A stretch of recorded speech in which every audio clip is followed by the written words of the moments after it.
Good afternoon student. आज हम science पढ़ेंगे। पिछली क्लास में मैंने आपको सेल्स के बारे में बताया था, कोशिका के बारे में बताया था। तो मैं आज आपसे कुछ क्वेश्चन करूँगी और जिसको भी आंसर आए मुझे आंसर देना।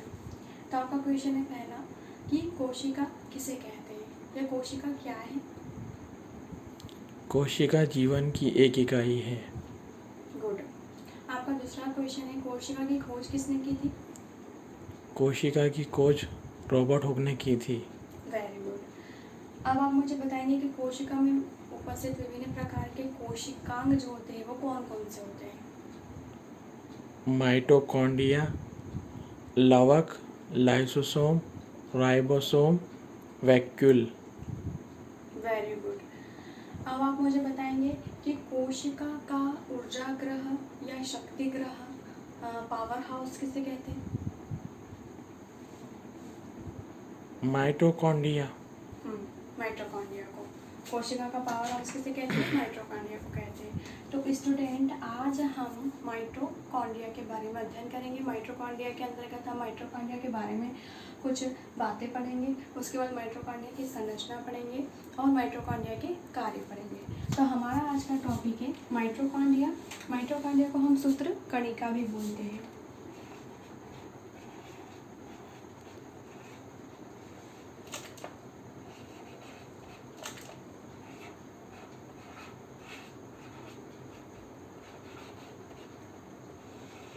माइटोकॉन्ड्रिया या सूत्रकणिका, हिंदी में इसे सूत्रकणिका कहते हैं और इंग्लिश में हम माइटोकॉन्ड्रिया कहते हैं। क्योंकि हम अधिकतर टर्मिनोलॉजी इंग्लिश में पढ़ते हैं साइंस में, इसलिए मैं आपको इंग्लिश के वर्ड अधिकतर बताऊंगी। तो माइटोकॉन्ड्रिया क्या होता है। माइटोकॉन्ड्रिया को आपने बताया मैंने कि कोशिका का जो पावर हाउस कहते हैं वो माइटोकॉन्ड्रिया को कहते हैं। कोशिका का ऊर्जा ग्रह जो होता है माइटोकॉन्ड्रिया का होता है। माइटोकॉन्ड्रिया जो होता है दो शब्दों से मिलकर बना होता है। पहला शब्द होता है माइटो और दूसरा होता है कॉन्ड्रिया।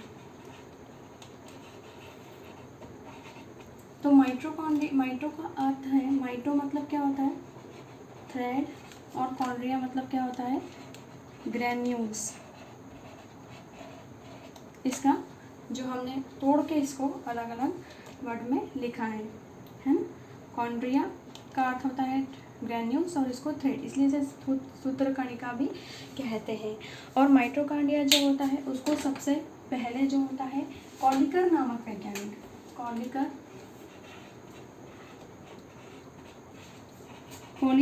वैज्ञानिक ने सबसे पहले देखा था, अलग किया था या देखा था। कॉलिकर नामक वैज्ञानिक ने माइटोकॉन्ड्रिया को देखा था। और मैं आपको बता दूं कि माइटोकॉन्ड्रिया जो होता है वो कोशिका में अलग अलग स्थान पर पाया जाता है। इसकी कोई एक ही समय में कोशिका के या कुछ टाइम के ड्यूरेशन में कोशिका में इसकी स्थिति जो होती है अलग अलग होती है। अलग अलग समय में कोशिका में अलग अलग जगह पर पाया जाता है। दूसरी बात मैं बता दूं कि माइटोकॉन्ड्रिया जो होता है उसको कोशिका का शक्ति ग्रह ऊर्जा ग्रह क्यों कहते हैं। वो इसलिए कहते हैं क्योंकि माइटोकॉन्ड्रिया जो होता है वो कोशिका में खाद्य पदार्थों का संश्लेषण करता है या खाद्य पदार्थों को पचाता है। खाद्य पदार्थों को जब संश्लेषित करता है तो उससे क्या होती है ऊर्जा निकलती है। ऊर्जा यहाँ पर एटीपी के रूप में निकलती है। और माइटोकॉन्ड्रिया जो होता है वो कोशिका में उपस्थित स्थितिज ऊर्जा को गतिज ऊर्जा में परिवर्तित करता है। स्थितिज ऊर्जा को गतिज ऊर्जा में परिवर्तित करता है। इसीलिए माइटोकॉन्ड्रिया को कोशिका का पावर हाउस या शक्ति ग्रह कहते हैं, क्योंकि यह कोशिका को ऊर्जा प्रदान करता है। और माइटोकॉन्ड्रिया जो होता है उसमें विभिन्न प्रकार के एंजाइम्स पाए जाते हैं। मतलब हम ये कहना चाहेंगे कि कोशिका के पूरे 70% जो एंजाइम होते हैं वो माइटोकॉन्ड्रिया में ही पाए जाते हैं। बहुत ही इम्पॉर्टेंट एंजाइम जो होते हैं वो सारे एंजाइम जो होते हैं वो कोशिका के माइटोकॉन्ड्रिया में पाए जाते हैं। और माइटोकॉन्ड्रिया जो होता है उसका स्ट्रक्चर जो होता है थ्रेड के समान होता है या ग्रैन्यूल होता है या कभी कभी वो छड़ाकार भी होता है। और एक ही समय में माइटोकॉन्ड्रिया की स्थिति जो होती है अलग अलग भी हो सकती है। माइटोकॉन्ड्रिया का आकार जो होता है वो कोशिका की उपापचय क्रिया पर निर्भर करता है। ऐसी क्रियाएं जहाँ पर उपापचय क्रिया ज़्यादा होती है वहाँ संख्या में ज़्यादा पाए जाते हैं, और जिन कोशिकाओं में उपापचय क्रियाएं जैसे श्वसन क्रियाएं कम होती हैं वहाँ पर माइटोकॉन्ड्रिया जो होते हैं वो कम पाए जाते हैं। इसी प्रकार जो होता है मैं आपको बताना चाहती हूँ कि सामान्यतः माइटोकॉन्ड्रिया जो होती है कोशिका में 200 से 300 की संख्या में पाए जाते हैं। वहीं किसी एक कोशिका में माइटोकॉन्ड्रिया कभी भी एक कोशिका में एक ही पाया जाता है। वहीं समुद्री अर्चिन जो होता है, समुद्री अर्चिन में माइटोकॉन्ड्रिया की संख्या 1,40,000 या 1.5 लाख तक पाई जाती है। और उसी प्रकार जो कीट होती है, कीट की उड़न पेशियों में माइटोकॉन्ड्रिया की संख्या 5 लाख तक पाई जाती है। इस प्रकार हम देखते हैं कि माइटोकॉन्ड्रिया की संख्या जो होती है अलग अलग पाई जाती है। वैसे ही माइटोकॉन्ड्रिया का आकार अलग अलग होता है, उनकी क्रिस्टियों का आकार अलग अलग होता है। और माइटोकॉन्ड्रिया जो होता है उसको मैंने बताया सबसे पहले कोलिकर नामक साइंटिस्ट ने खोजा था। माइटोकॉन्ड्रिया की संख्या जो होती है, इसका जो आकार होता है वो मिक्रोन में होता है। इसकी लंबाई जो होती है 1.5 मिक्रोन से 4 मिक्रोन के अंतर्गत होती है, और इसका जो व्यास होता है वो 0.5 मिक्रोन से 1 मिक्रोन तक का होता है। माइटोकॉन्ड्रिया में एटीपी का संश्लेषण करते हैं, और विभिन्न प्रकार के जो एंजाइम होते हैं जो इलेक्ट्रॉन ट्रांसपोर्ट सिस्टम में बहुत इंपॉर्टेंट होते हैं, क्रेब्स साइकिल में बहुत इंपॉर्टेंट होते हैं, वो सारे एंजाइम जो होते हैं हमें माइटोकॉन्ड्रिया में देखने को मिलते हैं। और माइटोकॉन्ड्रिया की जो आकृति होती है वो जो होती है अलग अलग हो सकती है, लंबाई बढ़ सकती है, छोटी हो सकती है, संख्या भी इसकी अलग अलग हो सकती है। ये माइटोकॉन्ड्रिया का मैंने आपको माइटोकॉन्ड्रिया के सामान्य परिचय बताया था। अब माइटोकॉन्ड्रिया जो है उसके मैं आपको संरचना के बारे में बताऊंगी। तो माइटोकॉन्ड्रिया की जो संरचना होती है वो 2 प्रकार की होती है। माइटोकॉन्ड्रियल झिल्लियाँ होती हैं,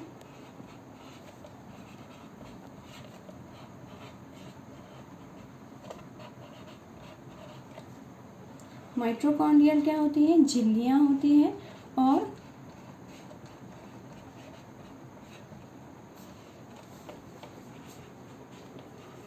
दूसरा होता है माइटोकॉन्ड्रियल कक्ष। ये 2 भाग मतलब 2 पार्ट्स बोलेंगे हम कि पार्ट्स का बना होता है। इनमें द्विस्तरीय माइटोकॉन्ड्रियल झिल्लियाँ होती है और माइटोकॉन्ड्रियल कक्ष होता है। ठीक है, तो इनके बारे में हम अध्ययन करेंगे। माइटोकॉन्ड्रियल जो झिल्ली होती है, तो आपको ये चार्ट दिख रहा है, आपको ये चार्ट दिखाई दे रहा है। इसमें मैंने माइटोकॉन्ड्रिया का स्ट्रक्चर बनाया है, आपको स्ट्रक्चर दिख रहा है। इस स्ट्रक्चर को हम इस प्रकार भी कहते हैं सामान्य भाषा में कि उल्टे जूते के जैसे इसका स्ट्रक्चर दिखाई देता है। अब इसमें आपको दिखाई दे रही होगी ये जो होती है आउटर मेम्ब्रेन होती है। आउटर मेम्ब्रेन जो होती है वो प्लेन दिखाई दे रही है आपको, है ना। आउटर मेम्ब्रेन जो होती है वो प्लेन दिखाई दे रही है। वहीं पर ही इनर मेम्ब्रेन होती है, तो इनर मेम्ब्रेन आपको ये फोल्ड के रूप में दिखाई दे रही है। इस प्रकार जो वलय पाए जा रहे हैं वो इनर मेम्ब्रेन कहला रही है। वहीं पर ही इसमें डीएनए पाया जाता है, वृत्ताकार डीएनए पाया जाता है। ये दिखाई दे रहा है आपको डीएनए, वहीं पर इसको डीएनए पाया जा रहा है। इसमें इंक्लूजन्स पाए जा रहे हैं, ये इंक्लूजन्स हो रहे हैं। फिर इसमें जो हो रहा है राइबोसोम्स पाए जा रहे हैं। ये जो आउटर मेम्ब्रेन में आपको दिखाई दे रहे हैं चारों तरफ लगे हुए, ये राइबोसोम्स होते हैं। फिर इसके अंदर एक तरल पदार्थ, जो आंतरिक मेम्ब्रेन होती है उसमें एक तरल पदार्थ भरा होता है जिसे माइटोकॉन्ड्रियल मैट्रिक्स कहते हैं। राइबोसोम्स पाते हैं। ये जो आंतरिक मेम्ब्रेन के जो वलय होते हैं, इन वलय को हम क्रिस्टी बोल रहे हैं इन वलय को। और वहीं पर ही इसमें हमने सेकेंड पार्ट में बोला है कि माइटोकॉन्ड्रियल कक्ष होते हैं, तो वो कक्ष 2 प्रकार के होते हैं। ये होते हैं इनर चैम्बर, आंतरिक कक्ष, और आउटर चैम्बर मतलब बाह्य कक्ष होते हैं। इनर मेम्ब्रेन, आंतरिक मेम्ब्रेन, और आउटर मेम्ब्रेन बाह्य मेम्ब्रेन। और इसमें F1 पार्टिकल्स बोलेंगे, F1 पार्टिकल्स होते हैं, या हम बोलेंगे ऑक्सीसोम्स नामक एंजाइम जो होते हैं इसमें पाए जाते हैं। दिखाई दे रहा है आप सबको, राइबोसोम्स भी पाए जा रहे हैं चारों तरफ, और अंदर एक तरल पदार्थ होता है उसे हम बोल रहे हैं माइटोकॉन्ड्रियल मैट्रिक्स बोल रहे हैं। राइबोसोम्स पाए जा रहे हैं दोनों वलयों को, या ये जो अंदर टाइप के फोल्डेड उंगलियों के समान रचना दिखाई दे रही है उसे हम क्रिस्टी बोल रहे हैं। इस प्रकार माइटोकॉन्ड्रियल की संरचना आपको देखने को मिल रही है। वहीं पर ही जो दो वलय होते हैं या दो चैम्बर्स होते हैं, उनके बीच के स्थान को हम माइटोकॉन्ड्रियल स्थान भी कहते हैं या पेरीमाइटोकॉन्ड्रियल स्थान कहते हैं, स्पेस कहते हैं, पेरीमाइटोकॉन्ड्रियल स्पेस कहते हैं। दोनों चैम्बर्स के बीच के स्पेस जो होता है इसमें, उसको हम पेरीमाइटोकॉन्ड्रियल स्पेस कहते हैं। तो स्टूडेंट, हम और डीप में पढ़ते हैं। पहले मैंने आपको ये थोड़ा सा इसमें इसका जो आउटर स्ट्रक्चर है, इस प्रकार मैंने आपको थोड़ा सा समझा दिया। तो मैं बताना चाह रही हूँ माइटोकॉन्ड्रियल झिल्लियाँ। माइटोकॉन्ड्रियल झिल्लियाँ जो होती हैं वो लिपोप्रोटीन की बनी होती हैं। माइटोकॉन्ड्रियल झिल्लियाँ जो होती हैं वो लिपोप्रोटीन की बनी होती है। लिपोप्रोटीन की इकाई झिल्ली होती है। जिस प्रकार जो होती है कोशिका सेल मेम्ब्रेन होती है, उसी प्रकार की झिल्लियाँ जो होती हैं इनकी होती है। तो मैंने बताया कि इनमें दो प्रकार की झिल्लियाँ होती हैं, बाह्य झिल्ली होती है और आंतरिक झिल्ली होती है। बाह्य झिल्ली जो होती है प्लेन होती है और माइटोकॉन्ड्रिया के चारों तरफ होती है, अर्धपारगम्य होती है और कोशिका द्रव्य में उपस्थित शर्करा, जल या विभिन्न प्रकार के वृहद अणुओं को अंदर आने देती है, या वो सिलेक्ट करती है कि कौन से अणु अंदर आ सकते हैं और कुछ बाहर होती है। तो अर्धपारगम्य झिल्ली होती है। वहीं जो आंतरिक झिल्ली होती है वो क्या होती है, अंदर तरफ क्या होती है, फोल्ड होकर क्या होती है, अंगुलियों के समान वलय बनाते हैं और इन वलय को ही हमने क्या कहा है, क्रिस्टी कहा है। अंदर की तरफ क्या होते हैं, वो फोल्ड हो जाती है और ये क्या होती है, शाखित हो सकती है या अशाखित होती है। और इसके अंदर जो होता है विभिन्न प्रकार के F1 पार्टिकल्स होते हैं, हम बोले ऑक्सीसोम नामक एंजाइम्स होते हैं। मैंने आपको बताया कि कोशिका के 70% जो एंजाइम होते हैं वो माइटोकॉन्ड्रिया में पाए जाते हैं। और इसमें क्या होता है, इसमें जो इनर मेम्ब्रेन होती है, जो इनर मेम्ब्रेन फोल्ड होकर क्या होती है, अंदर को फोल्ड होकर अंदर जब वलय बनाती है तो ये फोल्ड होती है, तभी माइटोकॉन्ड्रियल कक्ष बनते हैं। ये फोल्ड होकर क्या होती है, माइटोकॉन्ड्रिया को दो भागों में परिवर्तित कर देती है। और ये जो होती है इसकी झिल्ली के अंदर जो होते हैं विभिन्न प्रकार के जो अणु होते हैं वो ये सिलेक्ट करती है कि अंदर आ सकते हैं नहीं आ सकते। और इस झिल्ली का जो संरचना होती है ये अर्धपारगम्यता इस प्रकार दर्शाती है, जैसे कोशिका की सेल मेम्ब्रेन दर्शाती है वैसे ही ये भी वो होती है और ये लिपोप्रोटीन की बनी होती है। और जो आउटर मेम्ब्रेन होती है, ये आउटर मेम्ब्रेन, इसमें आउटर मेम्ब्रेन जो बाह्य झिल्ली होती है इसमें जो होती है प्रोटीन की मात्रा क्या होती है, कम होती है और लिपिड की मात्रा ज़्यादा होती है। वहीं जो इनर मेम्ब्रेन होती है जो फोल्डेड होती है, उंगलियों के समान वलय होते हैं, उसमें क्या होती है, प्रोटीन की मात्रा क्या होती है, अधिक होती है और लिपिड की मात्रा क्या होती है, कम होती है। समझ में आया आपको? जो आउटर मेम्ब्रेन हो रही है, जो आउटर मेम्ब्रेन हो रही है, आउटर मेम्ब्रेन आपको दिखाई दे रही है। आउटर मेम्ब्रेन के अंदर क्या होता है, प्रोटीन की मात्रा जो होती है, बाह्य मेम्ब्रेन में क्या होती है, प्रोटीन की मात्रा क्या होती है, कम होती है और वहीं पर ही क्या होता है, लिपिड की मात्रा अधिक होती है। और आंतरिक में प्रोटीन की मात्रा अधिक और लिपिड की मात्रा क्या होती है, कम होती है। ये झिल्लियों के बारे में हम पढ़ रहे हैं। ये झिल्लियाँ जो होती हैं दो होती है, बाह्य प्लेन होती है, आंतरिक वलय होती है और इन फोल्ड को हम कहते हैं क्रिस्टी। जो फोल्ड बनाती है वो क्रिस्टी कहलाती है। तो इस प्रकार हम माइटोकॉन्ड्रियल झिल्लियों के बारे में पढ़ा है। लिपोप्रोटीन की बनी होती है, आप याद रखिएगा, और एक इकाई झिल्ली होती है। दूसरी हम पढ़ेंगे माइटोकॉन्ड्रियल कक्ष। माइटोकॉन्ड्रियल कक्ष जो होता है इसमें भी दो प्रकार के कक्ष होते हैं। मैंने आपको चित्र में बताया था कि एक आउटर चैम्बर होता है और एक इनर चैम्बर होता है। आउटर जो चैम्बर होता है, आउटर चैम्बर होता है वो क्या होता है, जो आउटर चैम्बर होता है वो मतलब बाह्य झिल्ली के पास में होता है, जो वलयाकार नहीं होता है। और जो इनर चैम्बर होता है मतलब जो आंतरिक झिल्ली होती है वो वलय जब हो जाती है तो वो ही क्या बना लेती है, इनर चैम्बर बना लेती है। और आउटर चैम्बर और इनर चैम्बर के मध्य का स्थान जो होता है वो पेरीमाइटोकॉन्ड्रियल स्पेस कहलाता है, पेरीमाइटोकॉन्ड्रियल स्थान कहलाता है। आउटर चैम्बर और इनर चैम्बर के मध्य का स्थान पेरीमाइटोकॉन्ड्रियल स्थान कहलाता है। और इसी जो है ना इनर मेम्बर होता है, इनर चैम्बर जो होता है, तो इनर चैम्बर में विभिन्न प्रकार के जो तरल पदार्थ होता है, विभिन्न प्रकार का समांगी तरल पदार्थ भरा होता है, जिसे हम क्या कह रहे हैं, मैट्रिक्स कह रहे हैं। ये जो होता है इनर चैम्बर में पूरी तरीके से क्या होता है, भरा होता है।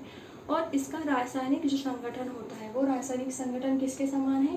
कोशिका द्रव के समान होता है। कोशिका द्रवी के समान इसका रासायनिक संगठन होता है। इसमें विभिन्न प्रकार के एंजाइम, डीएनए और विभिन्न प्रकार के जो ऑक्सीसोम नामक एंजाइम होते हैं जो क्या होता है, क्रेब्स साइकिल में महत्वपूर्ण भूमिका निभाते हैं, ऑक्सीडेशन रिडक्शन में महत्वपूर्ण भूमिका निभाते हैं। वो एंजाइम जो होते हैं वो इनर चैम्बर में क्या होते हैं, पाए जाते हैं। इस प्रकार जो होता है राइबोसोम जो होता है 2 चैम्बर से मिलकर बना होता है। 2 झिल्लियाँ होती है, आउटर झिल्ली और इनर झिल्ली। वैसे ही 2 चैम्बर होता है, आउटर चैम्बर होता है और इनर चैम्बर होता है। ठीक है, तो हमने क्या पढ़ा? माइटोकॉन्ड्रिया के बारे में पढ़ा, माइटोकॉन्ड्रियल झिल्ली के बारे में पढ़ा और माइटोकॉन्ड्रिया की संरचना थ्रेड के समान होती है। आज हमने क्या पढ़ा?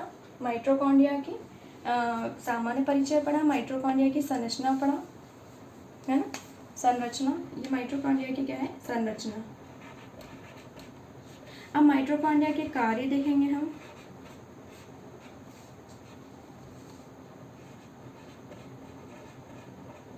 माइटोकॉन्ड्रिया के कार्य जो होते हैं वो क्या होते हैं? मैंने आपको बताया कि माइटोकॉन्ड्रिया के कार्य क्या होते हैं। माइटोकॉन्ड्रिया जो होता है वो कोशिका का शक्तिग्रह कहलाता है। तो माइटोकॉन्ड्रिया जो होता है विभिन्न प्रकार की उपापचय क्रियाएं जो होती है कोशिका की माइटोकॉन्ड्रिया के अंदर होती हैं और ये जो होता है स्थितिज ऊर्जा को गतिज ऊर्जा में परिवर्तित करता है, एटीपी का निर्माण करता है, कोशिका को ऊर्जा प्रदान करता है। वहीं जो माइटोकॉन्ड्रिया होता है वो माइटोकॉन्ड्रिया का जो डीएनए होता है, माइटोकॉन्ड्रिया में डीएनए जो दिखाई दे रहा है माइटोकॉन्ड्रियल डीएनए कहलाता है। वो माइटोकॉन्ड्रियल डीएनए जो होता है वो कोशिका द्रव्य आनुवंशिकता को दर्शाता है। वहीं पर माइटोकॉन्ड्रिया जो होता है वो शुक्राणु जनन के समान माइटोकॉन्ड्रियल वलय का निर्माण करता है।